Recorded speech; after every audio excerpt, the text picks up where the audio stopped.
السلام علیکم ورحمۃ اللہ وبرکاتہ۔ معزز ناظرین،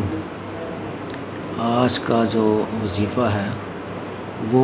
زندگی بھر کے تمام گناہوں سے توبہ کا وظیفہ ہے، کیونکہ انسان جو ہے نا، کہتے ہیں نا غلطیوں کا پتلا ہے، اور غلطیاں بھی ہوتی ہیں، اس سے گناہ بھی سرزد ہو جاتے ہیں،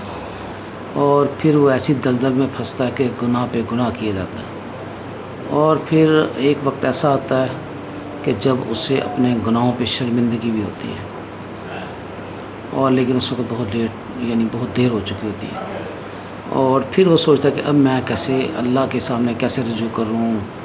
کیسے میری بخشش ہوگی، کیا ہوگا، اللہ معاف کریں گے کہ بھی نہیں کریں گے، کیونکہ میں نے جو کچھ کیا لوگوں کے ساتھ وہ اپنی حد سے بہت زیادہ کیا میں نے، نہیں دیکھا کہ کس کا حق مارنا ہے، نہیں دیکھا کہ میں نے غریبوں کے ساتھ ظلم کرنا ہے نہیں کرنا، غریبوں کا مال ہڑپ کیا ہے، یتیموں کا مال کھایا ہے،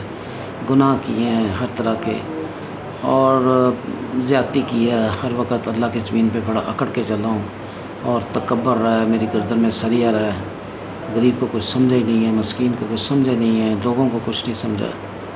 اور ایک وقت اب آ گیا کہ میں جو ہے نا اب کیسے اللہ سے اپنے گناہ کی معافی مانگوں، کیسے توبہ کروں، تو وہ انسان پریشان ہے۔ اور ویسے تو کہتے ہیں کہ جوانی کی جو ہے نا توبہ وہ سب سے افضل ہے، جیسے جوانی کی عبادت افضل ہے نا، ایسے توبہ بھی اگر جوانی میں انسان رجوع کر لے اور اس کے بعد سوچ لے کہ میں نے گناہ نہیں کرنے، تو پھر اس میں خیر و برکت ہے بہت زیادہ۔ تو اسی طرح سے کہ اگر آپ اللہ سے رجوع کرنا چاہ رہے ہیں تو بالکل آپ اللہ پاک سے رجوع کریں، اور اس کے لیے یہی ہے سب سے پہلے بات کہ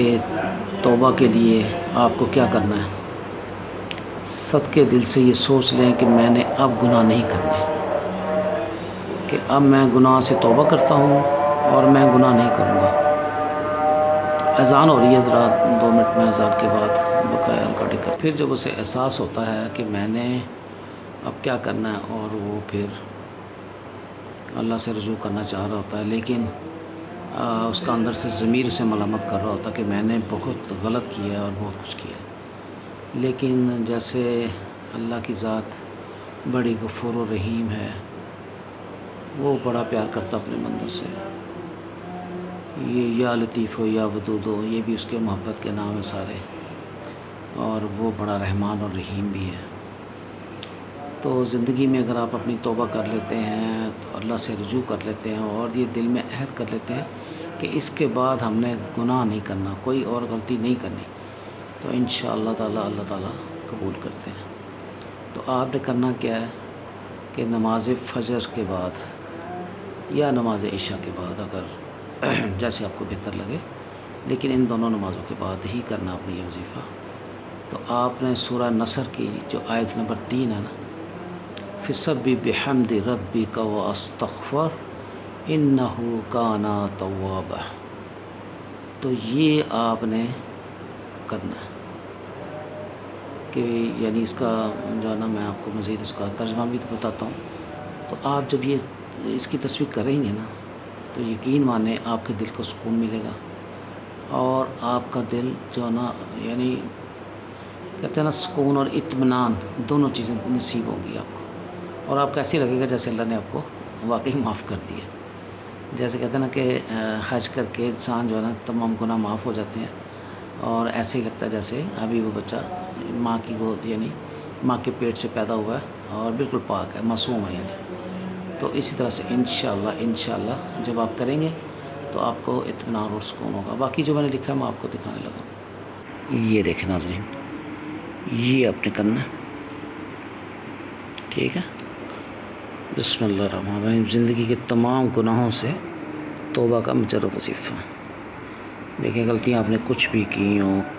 جتنے بھی گناہ کیے ہوں، لیکن اگر صدقے دل سے آپ یہ سوچ لیں گے کہ آئندہ میں نہیں کروں گا، اور اللہ سے رجوع کریں گے، معافی مانگیں گے، بہت ساری تسبیحیں کرنے کے لیے، استغفار کی تسبیح بہت اچھی ہے، سب اچھی ہیں، لیکن اگر آپ یہ کریں گے نا، سورہ نصر کی آیت نمبر 3، فَسَبِّحْ بِحَمْدِ رَبِّكَ وَاسْتَغْفِرْ إِنَّهُ كَانَ تَوَّابًا۔ اچھا، اور اس کا جو ترجمہ ہے نا وہ یہ دیکھیں، تو اپنے پروردگار کی تعریف کے ساتھ تسبیح کرو اور اس سے مغفرت مانگو، بے شک وہ معاف کرنے والا ہے۔ یہ روزانہ آپ نے ایک تسبیح کرنی ہے۔ اور دوسرا یہ کہ ابھی تک اگر آپ نے میرے چینل کو سبسکرائب نہیں کیا وہ بھی کر لیں، بیل آئیکن کو بھی پریس کر دیں تاکہ میرا ہر نیا وظیفہ آپ کو فوری طور پہ ملتا رہے۔ السلام علیکم ورحمۃ اللہ وبرکاتہ۔